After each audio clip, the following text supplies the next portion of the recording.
Hello, Maddie here. Welcome back to another lovely video with myself. This week we're going to be talking about Imadoki. It is a manga. Now, don't leave because I said manga. Stay. I promise it's worth it. It's an awesome, awesome series. This series follows a girl who moves to the big city from a small town to go to a very prestigious high school. She gets a scholarship. She tests her way in. But it's super prestigious and it's just full of lots of snooty rich people. And so her name is Tanpopo, which is one letter. Tanpopo means dandelion in Japanese. I am sure I'm not saying it right. But the N to an M means the word dandelion, which is, while it can be pretty, it is technically a weed. So they use that against her and they call her a weed, partially because she loves plants. And she ultimately ends up founding the gardening club on campus.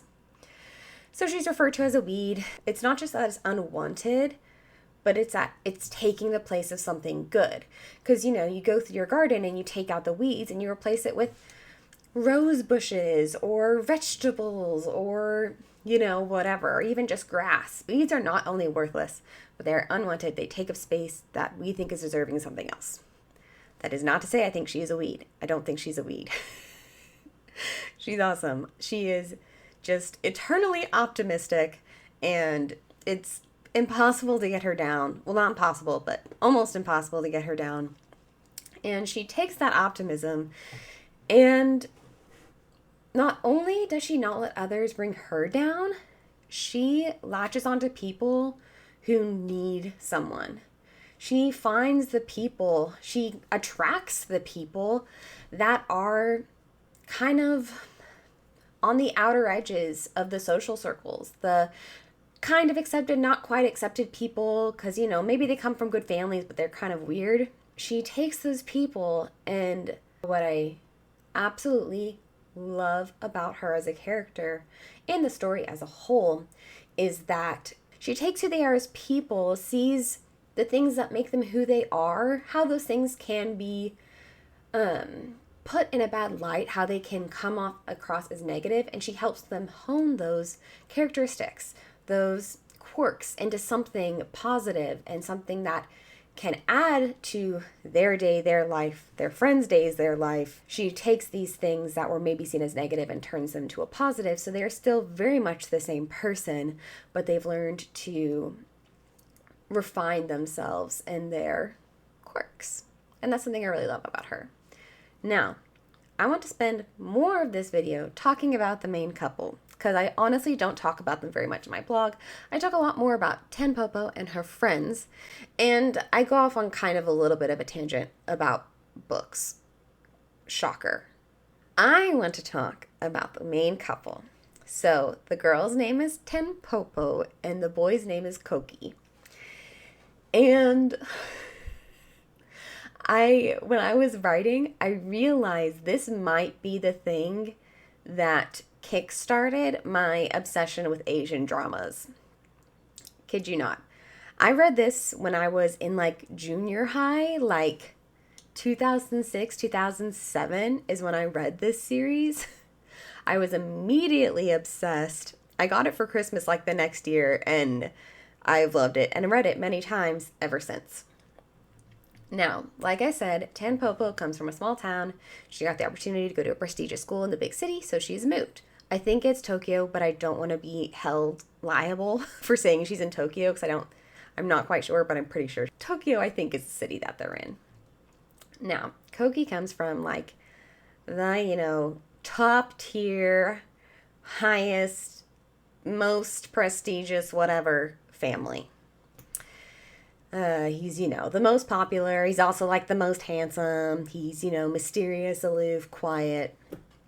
And she comes literally crashing into his life. I don't feel like this is a spoiler because it's literally the first thing that happens in the book is she wants to go see her school before the first day. So she is on her bike and goes over a fence and like runs into him. And it's very funny. And so they have this really cute interaction, but the interesting thing is that they have this interaction where they talk, and when she sees him the first day, he's completely different. He's quiet, closed off, won't acknowledge her presence because he, going with everybody else, is like, ugh, the weed, not worth my time. And so the same way that she transforms her friends, she does the same thing for him. Now, his transformation takes a lot longer. I would say his issues, well, he's one of the main characters, so of course his transformation is going to take longer, because if he transformed in the first book, there wouldn't be as much of a story. But with like each book, a character kind of develops, and his is towards the end. For him, it's more than just having some weird quirks, having some kind of just a little bit weird personality traits. For him, it's much more his family and the expectations set on him. There's a lot more to that, but you need to read the books to find out what all of that drama is. But there's a lot of expectations on him, even as a high schooler. He's like, I think 7. He's supposed to be, I think, a senior basically in this book. Whatever the Japanese school system is, he's a senior, so 17, 18, something like that. And he has the weight of the world on his shoulders. His family, they not only expect him to carry on whatever legacy they have in like work, but they also have some just archaic views of partnerships and just using any means to get ahead, to come up on top, to be the one that is superior in all things at all times. And it's him trying to actually be himself through all of that. And you see how Tanpopo brings that out in him. Because that first interaction is who he is. But she has to work for him to realize that the life he's living is not a good one. Because family is very awesome and important. I love my family. I've talked about that. I love my in-laws. They're my family. I love them. They mean the world to me. Their opinion means the world to me. However, a good thing to remember is that at the end of the day, you are the one that has to live your whole life. You're the one that has to wake up and go to sleep with the decisions that you have made. Your family might not like some of those. They might like some of them, might not like others. They might have lots of opinions on the things you do in your life. But ultimately, it's not their life. And, I said I love my family, and I'm very grateful that I do have a family that is very kind, loving, and encouraging. They've, put me in my place a few times. They've always been there with just advice and counsel. And I'm grateful that I have a family that I can do that with, but I also know that a lot of people don't. I know that some people aren't close with their siblings, with their parents, with their in-laws. I'm very close to my family, and I understand that that is not necessarily the norm. And that's something Koki has to realize, that he loves his parents and his family. He respects them and wants to do right by them, but he takes a long time, but he ultimately comes around to realizing that his family is important, but if he allows them to 100% dictate his life, when they're gone, he's the one that still has to live with this life. And I think that's a good thing to remember, that you're the one that lives your life. And so this isn't like a just make all the dumb decisions because you feel like it in the moment. Don't be reckless. Counsel and wisdom is still a great thing. It just might come from somewhere else, like a friend versus family. They're so cute because she helps him learn to be true to himself, and he kind of does the same for her in that she doesn't have to be eternally optimistic. She's allowed to be upset and sad and tired, overwhelmed with just life, because she does have this persona of just being happy and smiling and encouraging and loving and kind to everyone all the time, always. And he helps her realize that that is wonderful and that it does bless so many people, just the people she encounters on an everyday basis. He helps her realize she doesn't have to do that all the time. Her worth is not contingent on the amount of sunshine she can bring into a room. That does not dictate how wonderful of a person she is. Like I said, how much value she has. It does not make her any less worthy of taking up that space if she's not eternally optimistic. And so I really love that, because she kind of brings him up and he kind of brings her down. Not, down sounds bad, not down in like negative and depressed and whatever, but just down in that shining bright all the time is exhausting and you're allowed to give yourself a break. We're going to circle back to the don't leave because it's a manga comment. There are multiple things that could potentially be going through your head when I say the word manga or manga. I say manga, I'm not sure which one's correct. The first one being that it's just, there's, it's a little bit weird or kind of out there or not very accessible. And that's not true. Just because it comes in a different form doesn't make the stories any less worth telling. It does not make the characters any less compelling. It doesn't make any of it less valuable simply because it comes in a different form.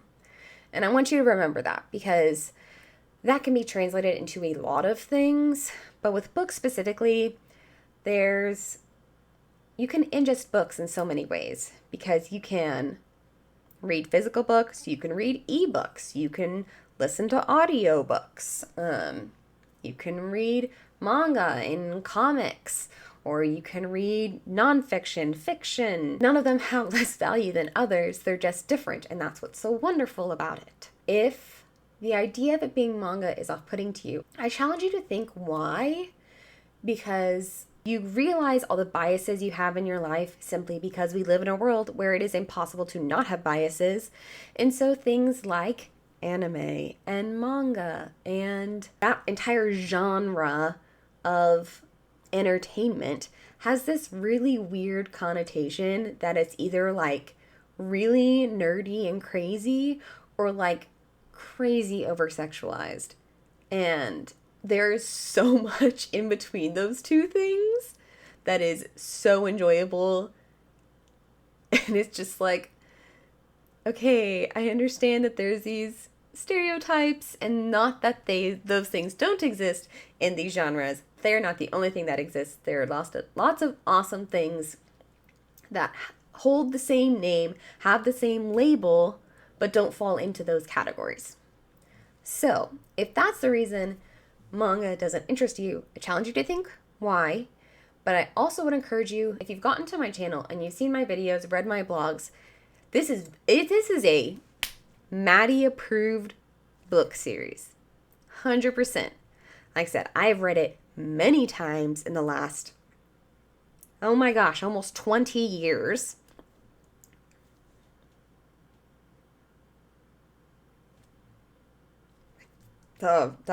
My brain just short-circuited. Wow. It's not that I'm old, I'm just getting older, and I've now lived more years and done more stuff, and that's just so crazy to me. This is very much a Maddie approved book series. It very much falls in line with all of the other books that I suggest. It is cute, it is fun, it is easily accessible, it's easy to get into. Part of what's so awesome about it being a manga is that you get through them super fast, because it's not all words. It is mostly pictures with some words. And now there are 5 books. It only takes about 30 minutes to get through a book, honestly. So that's 2.5 hours for the entire series. If that was a normal novel, that would only be like not even 200 pages for a novel. Don't be deterred by the genre it falls into. Don't be deterred because you're afraid you're not going to like the story, because if you like any of the other things I suggest, you will also like this. I promise. It's guaranteed. And third, this is the one that I identify with the most with manga, is it is 5 books. It's not the length that worries me, it is the how do I get my hands on 5 books? If I want to buy them, that's like way more expensive. And that's always my thought process. It's how do I have literal physical access to these books in order to read them? My suggestion, I've said it before, I will say it a million more times. Library cards are free. Go to your library. All you need is something with your name and address on it. So if you have an ID, perfect. If you don't, you can use things like a water bill. It just needs to have your name, your address on it. Go to the library, they will give you a card for free. What's super awesome and amazing is most libraries nowadays have apps. If they don't have apps, they have really good websites. You can place things on hold. You can place all 5 books on hold if you would like. If that library doesn't have them, they will get them from another library and have them for you. They will do that. All you have to do is ask. If you're worried not being able to finish the books before the next one's due, get them one at a time. This is a great way to do things, especially with series. With this series specifically, I want to make an amendment to this. Get the 3rd and 4th one together. You will thank me later, because when I finished the 3rd one for the first time, my elder sister, whose books I was stealing, she still had the 4th book, and so my parents live on 5 acres, and I could not find her. Looked all over the house, all over the property. I was going crazy because I needed to know what happened next. And I didn't have the next book. It was the worst. It was the worst. So, if you're putting them on hold one at a time, or if you're buying them one at a time, get the 3rd and 4th one together. Be prepared to just go right into the next one, because you obviously can stop and put it down and then get the next one. But I would be shocked if you're able to do that. If you're able to do that and not go crazy, let me know, because that would be very interesting to see who you are as a human being and as a book reader. Those are kind of my things, asterisks to go along with this being a manga. I have not read massive amounts of manga. The only other one I've really read is Fruits Basket, which is an entire other thing. It has 1 million books. I'm not even convinced that it's done. It's crazy. But it's also very cute. But I don't like my stories going on that long because I want a beginning, a middle, and end. I kind of got lost after, 10 or 13 or 20 books or something ridiculous like that. But I'm always open to suggestion. It doesn't matter the format it comes in. If it's a good story, then I want to read it. I want to enjoy it because that's a thing I enjoy. I enjoy consuming stories in this manner. It's who I am as a human being, and I love it. So, I hope this interests you, and I hope this all makes sense, just in terms of why I picked these books, why I back these books, and why, like I said, why I recommend them, because I'm not going to recommend just anything to y'all. It very much has to be something that everything that I suggest is stuff that I've probably read multiple times. There are very few things that I've suggested that I've only read one time. And if I've only read them one time, it's because they left such a deep impression on me, I had to write about them. And will probably reread them again later. If you've trusted me in the past, you can trust me now, I hope. And know that these are so enjoyable. They're so good. They're so cute. They're so funny. There's some absolutely hysterical moments with this just ridiculous group of friends. It's so funny and fantastic. I love it. So I highly recommend them. I hope you enjoyed them. We're a little more organized this week. Oh yeah, we put a library video on in the background. We've got our books and our little character. Evan got me this lovely, cute pink mic as an early anniversary gift. Our wedding anniversary is January, but the day that we met is April Fool's Day, and that date really means a lot to us. So our wedding anniversary is wonderful and awesome and important, but the day that we met is a little bit of a bigger deal to us because it's also the day that we got engaged on our 1-year anniversary. So this is an early anniversary present from him. I got very spoiled this weekend by him. I hope you read these books. I hope you enjoyed this video. I'm a little bit more energized than last time. I was getting sick in my last video. I just didn't know it. My husband and I both got sick. I'm sure you can hear I still have congestion that refuses to go away. We're doing much better. That's part of why I got spoiled this weekend is Evan felt very bad because he got much sicker than I was. So I did everything. I took care of the cats in the house and I did everything while we were both sick. And so he's been very kind. And he does not need to make it up to me because that's not how it works. Don't forget to like, comment, and subscribe. All of those wonderful things. I'll reply to every single person that comments. If you comment, you'll get a reply from me. And I mean, if that's not incentive, then I don't know what is. So, with all of that, I hope you have a great rest of your day. I hope you have a great night, a great week, great weekend, great month, great year. I hope you have all the greats because you are truly worthy and deserving of them. Until next time, bye.